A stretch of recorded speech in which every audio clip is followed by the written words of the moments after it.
Salut à vous, très heureux de vous retrouver sur cette plateforme Célestine le Chrétien, le média de l'édification. J'espère que vos familles se portent aimablement bien ainsi que les personnes que vous portez à cœur. Aujourd'hui, nous allons traiter d'un sujet que je trouve important, celui de savoir ce que signifie faire l'œuvre de Dieu.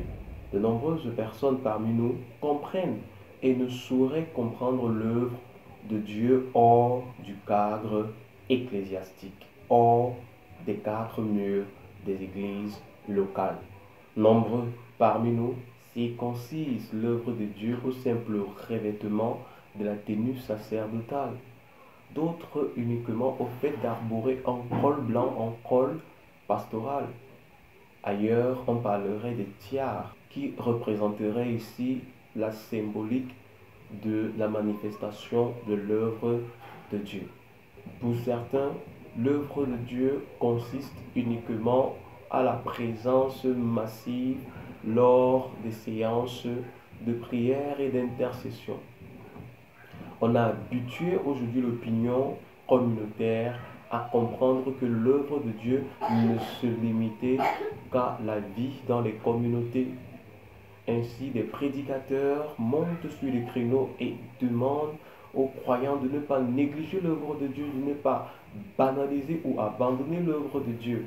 Et par œuvre de Dieu, ils énoncent ici l'Église communautaire.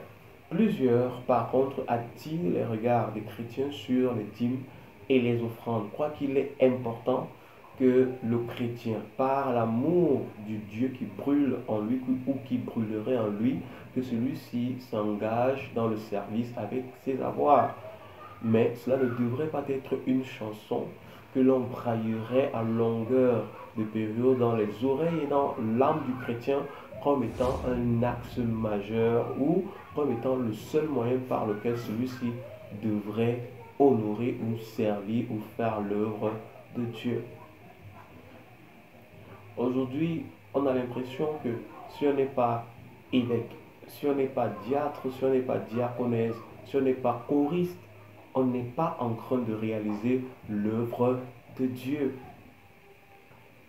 Nous vivons dans une époque où toutes les réalités bibliques sont travesties, où la simple vérité telle que les Écritures l'ont préconisée est assombrie. Assombrie à cause de la guerre des intérêts qui voudrait que ceux-là qui soient en train de réaliser l'œuvre de Dieu soient uniquement ceux qui se trouvent dans des méga churches. Alors que le Seigneur n'avait qu'une église de 12 personnes. Mais cependant, grâce à ces 12 personnes, nous avons aujourd'hui l'humanité qui est en train d'être embrasée par l'héritage à nous légué par les apôtres. C'est quoi l'œuvre de Dieu? Que signifie faire l'œuvre de Dieu? Un jour, je devais me rendre dans un hôpital, le CHU de Yaoundé, pour aller prier pour une dame.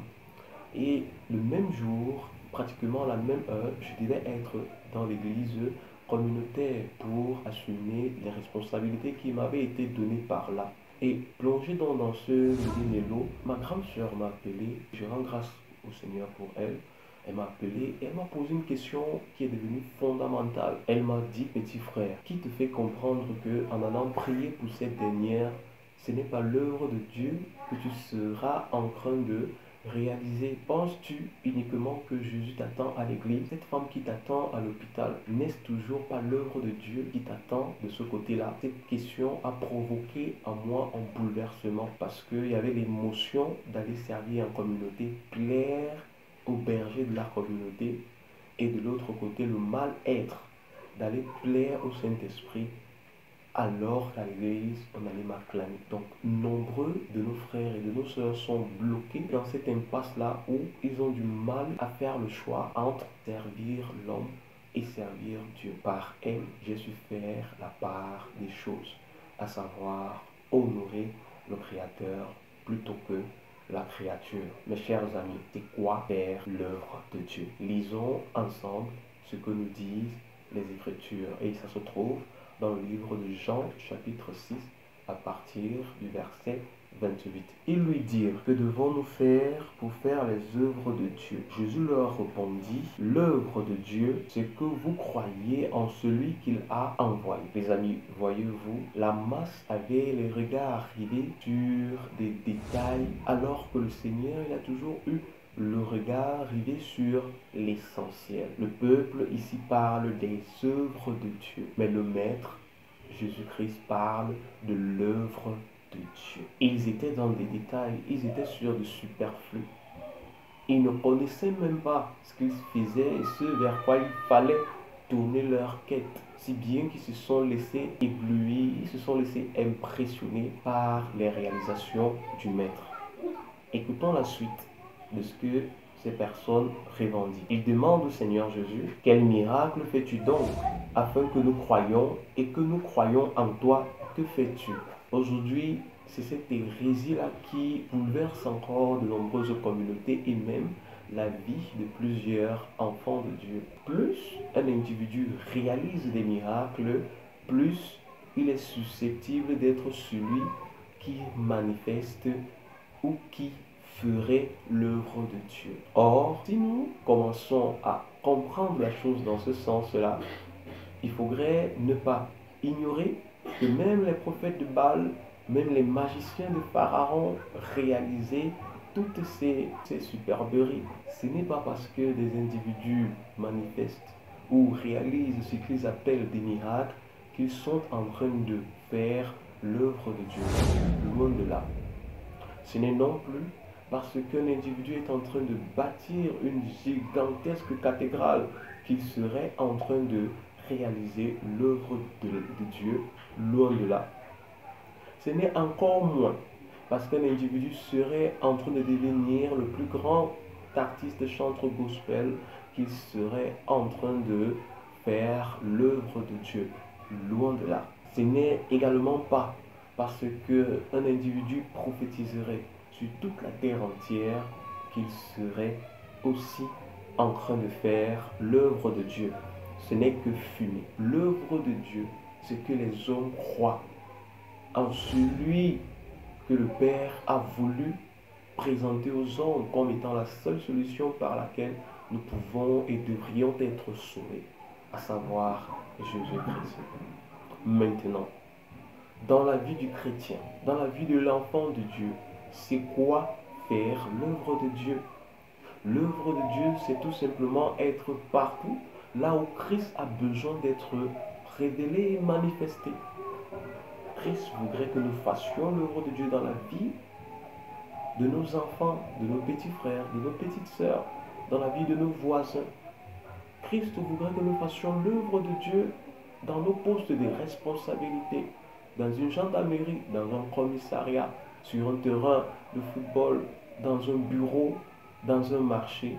L'œuvre de Dieu, elle est partout, elle est universelle. L'œuvre de Dieu, c'est toi. L'œuvre de Dieu, c'est moi. L'œuvre de Dieu, c'est nous. L'œuvre de Dieu ne réside pas dans la construction des temples. L'œuvre de Dieu réside tout simplement dans la liberté et l'amour qui pousse tout enfant de Dieu à brandir Jésus-Christ, tant dans la parole que dans son caractère. À partir du moment où nous acceptons de nous effacer, afin que seul celui qui mérite d'être élevé le soit, alors là, le Seigneur sauvera des âmes et les vies pourront être véritablement libérées du joug dans lequel l'adversaire les enferme et les garde. Mes chers amis, je vous prie, je vous en prie, faisons l'œuvre de Dieu. Vous avez sans doute ressenti une certaine fatigue, un certain épuisement, mais je vous promets que dans les prochaines vidéos, je reviendrai avec plus de punch et plus d'énergie. Le Seigneur est souverain, il permet à ce que votre frère retrouve la santé, ses capacités. Nous ne pouvons que rendre grâce à ce grand Dieu-là. Et je prie également qu'il vous garde dans sa santé, dans son amour et dans sa présence. Que le Seigneur prenne soin de vous. Portez-vous bien. Je vous donne rendez-vous très bientôt. Surtout, partagez cette vidéo. Shalom à vous.